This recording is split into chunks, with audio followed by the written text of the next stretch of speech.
बेटी से रिश्ता। कहानी मयंक और विभा की है। मयंक एक अच्छी नौकरी करता था, लेकिन विभा की जाति का ना होने के कारण विभा के माता पिता शादी के लिए नहीं मानते हैं। पर जब दोनों अपनी मर्जी से शादी कर लेते हैं तो क्या है विभा, 6 साल हो गया है शादी को, लेकिन एक दिन नहीं गया कि तुम माँ पापा को याद कर परेशान नहीं होती।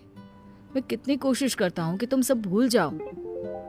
कोई नहीं भूल पाता है मयंक। माँ पापा को कोई कैसे भूल सकता है। तभी सास का फोन आता है। मान लो विभा से बात कर लो, आज उसे अपनी माँ की बहुत याद आ रही है।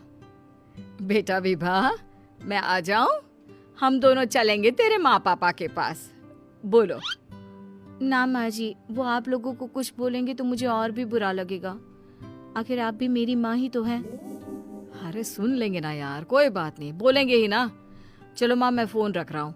वो क्या है ना, आज विभा को लेकर डॉक्टर के पास जाना है। बहुत दिनों से इसके सर पर लगातार दर्द हो रहा है।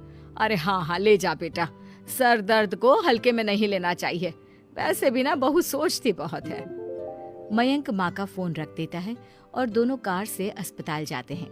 लेकिन जैसे ही वो लोग अस्पताल जाते हैं, विभा को स्ट्रेचर में नर्स उसकी माँ को लेकर जा रही दिखती है। मयंक, माँ, मयंक वो मेरी माँ है। इतने सालों बाद देखी भी तो इस हाल में मैं उनके पास जा रही हूँ। अरे रुको, कहीं वो लोग तुम्हें देखकर और परेशान ना हो जाए, या फिर तुम्हें कुछ बोल ना दे विभा, तुम फिर परेशान हो जाओगी। मयंक, कैसी बात कर रहे हो? वो माँ है मेरी। विभा पास खड़े अपने चाचा चाची से बात करने की कोशिश करती है, लेकिन वाह, तेरे जैसी बेटी जिसकी हो वो तो मर ही जाए तो अच्छा है। वैसे पार्क में पैर फिसला है तेरी माँ का, रीढ़ की हड्डी टूटी है। रिद्धि को चाची की बात का बिल्कुल बुरा नहीं लगता। शायद वो सुन ही नहीं रही थी कि चाची क्या कह रही थी। वो सीधे माँ के कमरे में जाती है। कौन है आप? ये मेरी माँ है, मेरा नाम रिद्धि। रिद्धि नाम है ना आपका? दर्द में भी ये आपका ही नाम ले रही थी। हाँ, ये सुनते ही रिद्धि का कलेजा मुंह में आ जाता है। ये वही माँ है जिसने कड़े शब्दों में ये कह दिया था कि अब तेरा मेरा रिश्ता खत्म। फिर रिद्धि का पति मयंक भी वहां आ जाता है। सामने खड़े होते हैं रिद्धि के पिता। पापा, क्या हुआ माँ को? वो पार्क में गिर पड़ी, रीढ़ की हड्डी में चोट आई है। रिद्धि पिता की तरफ देखती है, लेकिन पिता मुंह फेर लेते हैं।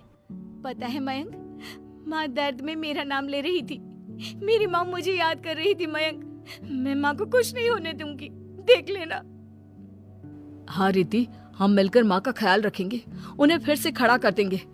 लेकिन भैया कहाँ है? रिद्धि पिता के सामने जाकर खड़ी हो जाती है। पापा अमेरिका में है, वो नहीं आ पाएगा। रिद्धि फिर माँ की ओर ध्यान कर लेती है।